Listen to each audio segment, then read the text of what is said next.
Hi there, and welcome to the ATS podcast with me, Will Brown, and John Soulsby, where we break down chunks of health and fitness information into bite sized pieces, remove a bunch of the noise, and just leave what's relevant.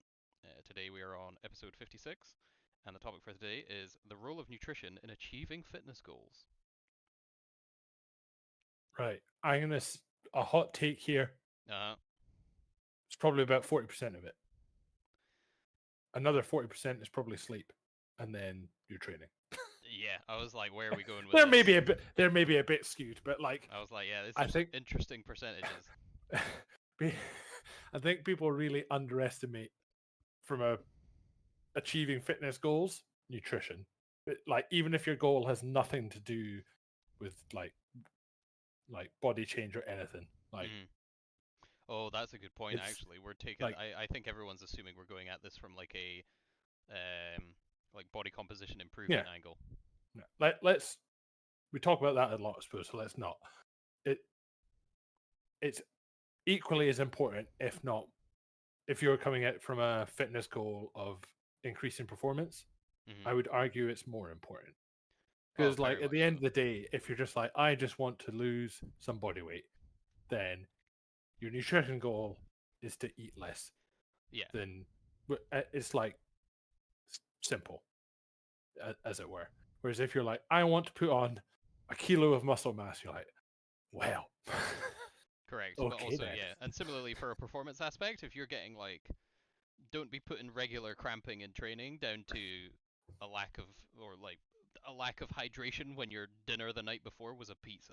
Like, Yeah, there's no fucking potato. There's plenty of sodium, to be fair, but I yeah. doubt there's ever any other essential minerals in a Domino's large No. pepperoni. Like, And just your food quality is like crap.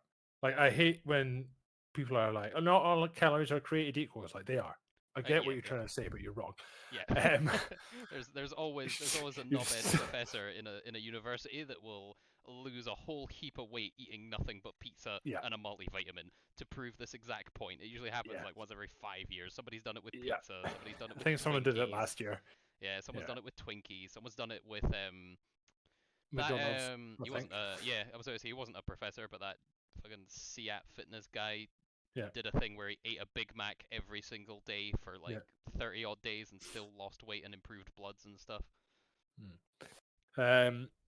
But yeah, so I would say it's like actually almost more important if you have like a fitness goal that is performance related.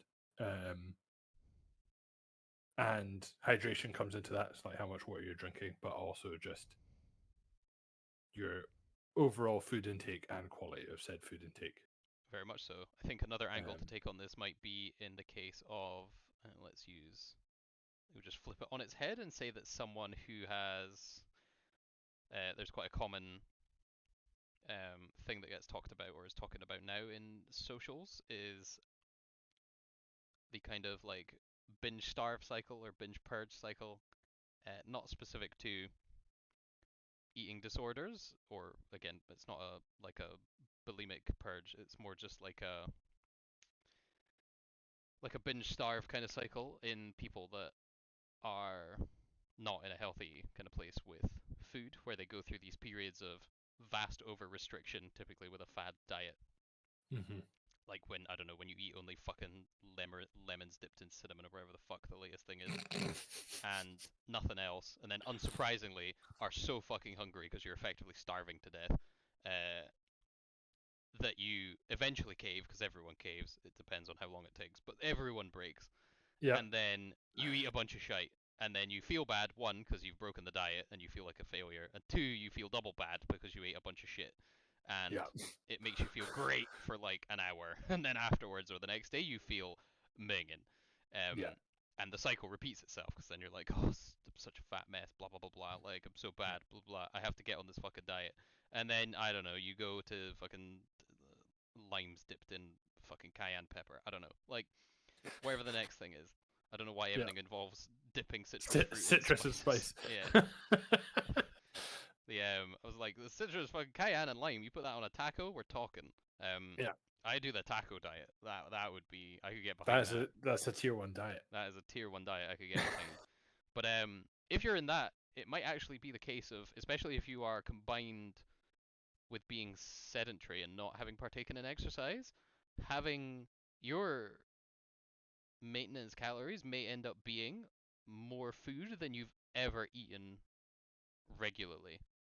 Like you have your cycle, your part of your cycle where you eat loads, but that typically doesn't last very long. But like the actual regular intake of steady meals per day with protein sources, vegetables, starchy carbs, healthy fats, especially given the increased food volume that those foods will likely provide for a set amount of calories, is probably going to feel like you're eating so much food. Yeah. Like, again, like the size of chicken salads that you can put together when you need to achieve a certain amount of caloric intake for one meal is substantial. Like, it's a large amount of food. Yeah.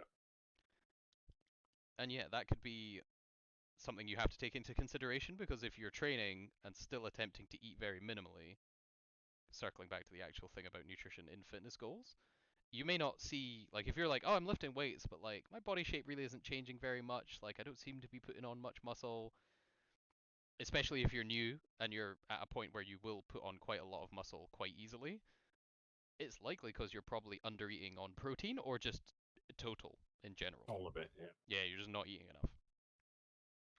And if you're like, if you want another kind of, yeah, like confirmation type thing for if this might be you, is if you've come from a background or like a recent food history of not eating very much or eating loads and then going on some kind of like over restrictive diet plan. Yeah. That can very much affect it. So yeah, the role of nutrition in fitness goals is pretty big.